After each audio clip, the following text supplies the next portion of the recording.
Hi everyone, and welcome to the episode 6 of Machine Learning with R, a very fantastic journey. I'm Hamid Reza Ul Hassani, PhD of Computer Engineering, researcher, chief data scientist, and founder of DataBioX.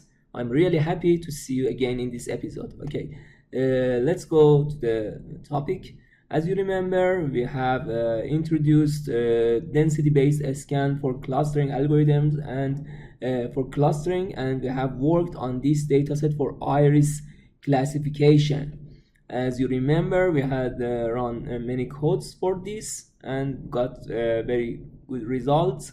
And our reference was this data clustering with R from Yanchang Zhao, and it's really great reference, and I already shared it with you in the description. So as you remember, it was we have discussed DBSCAN, the history, the introduction, then run some codes that I already shared with you for this dataset iris based on the sepal length and sepal width, and also petal width and petal length. Yeah, we have three types of three clusters, and we wanted to check the functionality of this clustering algorithm. So we have discussed all of these in previous episodes that you can, if you didn't see and watch, you can go back to the previous episodes and review them. Right now we want to do a very fantastic and interesting indeed. Really, it was also very interesting for me and amazing, and it is the very interesting topic, prediction with clustering model. As you know, one of the many very interesting and important thing about AI is the capability of prediction. We want to predict something about the future, for example, about the behavior or about something else. So it is really fantastic. So let's start with these steps and get hands-on experience with R. First, label new data, and then we will select a sample. Let me make it a little thin. Sorry. Yeah, here is better. And then, yeah, it is the first step. Then we will select 10 objects as a sample, and then we will add a random noise to these samples to check that if this prediction works well or not. Okay, so first of all, we will set seed. Why we do this? You know, these random numbers in the programming are pseudo random numbers, so we can make a condition that it has the capability of reproducibility. Okay, so for the capability of reproduction, we can set a seed. For example, set.seed here 435. Let's do this. Yeah, let's get our hands involved in this experience. Set dot seed 435, and then control enter. Yeah, then as I told to you, we want to get some samples from this data set, from the row 1 to the latest row, and then 10 samples. We put these samples into the IDX variable, which IDX means indices, the index for each sample. Yeah, so let's do this. I also will share all the codes with you as I did it before also. So sample will get some sample from a data set from row 1 to n row iris, and then we need 10 sample. Okay, let's see how IDX look. Yeah, we see these samples randomly is gathered, is collected from this data set. Okay, let's remove and check the other thing. Then here we will create a new data frame, new data, and we will put iris into that with removing the latest column. Why we remove the latest column? Because the latest column or fifth column is about the species. So as we want to predict them, so we should remove them, and we will do this by -5. So the new data will like this the iris data with these indices that we create here by this sample, and then remove the column 5. Okay, let's do this. New dot data, it is what, the iris, as you see here. Yeah, iris idx, the indices in that we already defined, and with removing the column 5. Yeah, right now if you see new data, let's see, yeah, this is, and you see that this just 4 column, and the 5th column, which is a species, is removed. So here we will do we will add a noise, a small noise to this new data to check the functionality of this prediction, because if we don't add any noise, it's just as the same, so it doesn't make any sense. So we should add a small noise. Which function help us to do this? First of all, with runif we will add a noise. How? Because runif is a function in R to produce random numbers. Okay, so with this we say that array of 10 to 4 elements, 40 elements, because as you know, this is 10 samples, and again it means 10 rows and 4 columns, so totally 10 to 4.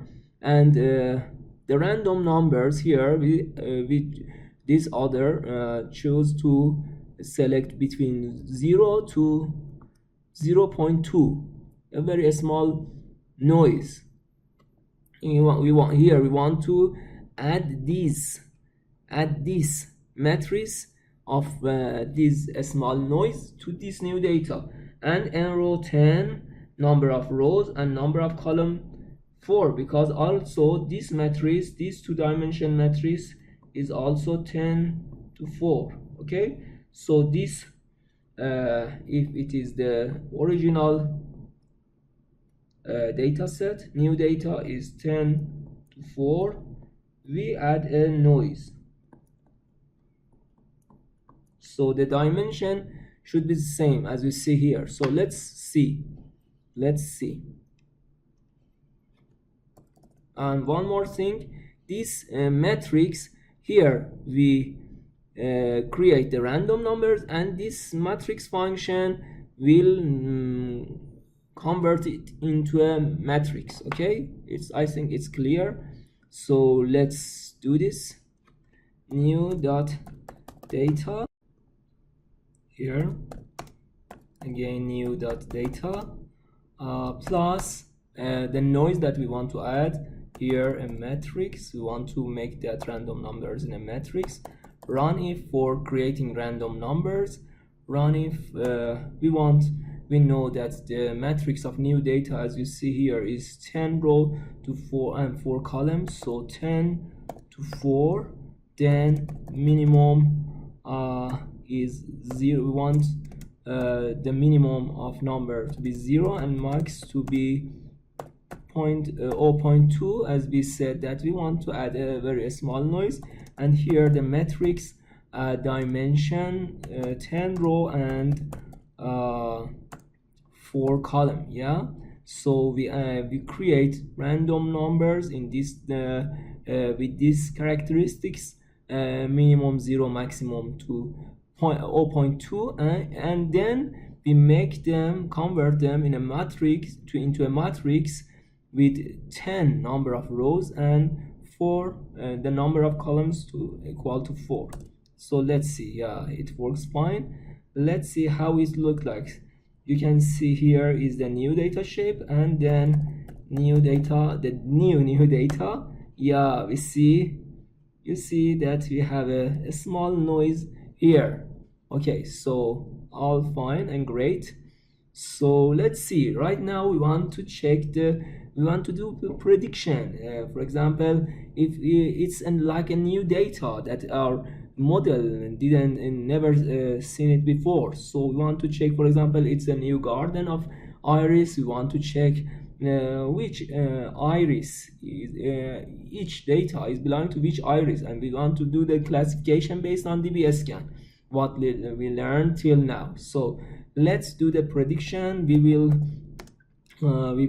put this prediction into the pred here, predict, yeah, predict here. First, the model that we have created in you can see the previous episode, it was DS.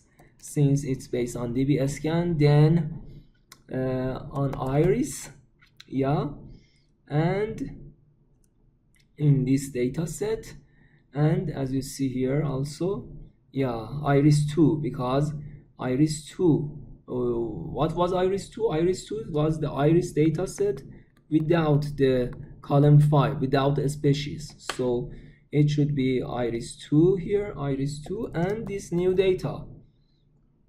Iris 2 is the whole data set without column 5, and new data is this sample that we just created it. And both of them has no column 5. So let's do this, run it. Yeah, if you see the shape of prep, it's like this. You see some indices here. So at end we want to check our prediction, because these numbers we cannot understand anything from them. So we will run a table like this, as you see in the next slide. Yeah, this is the result of prediction. We will see the table. We will output, we will print a table of the comparison between parrot and iris species with this index that we already create. Let's check table parrot and what iris species with these indices that already in this spread. Yeah, we want to do a comparison. As you see the result, the main diagonal here, for example, for Setosa, it classifies 2 of them correctly.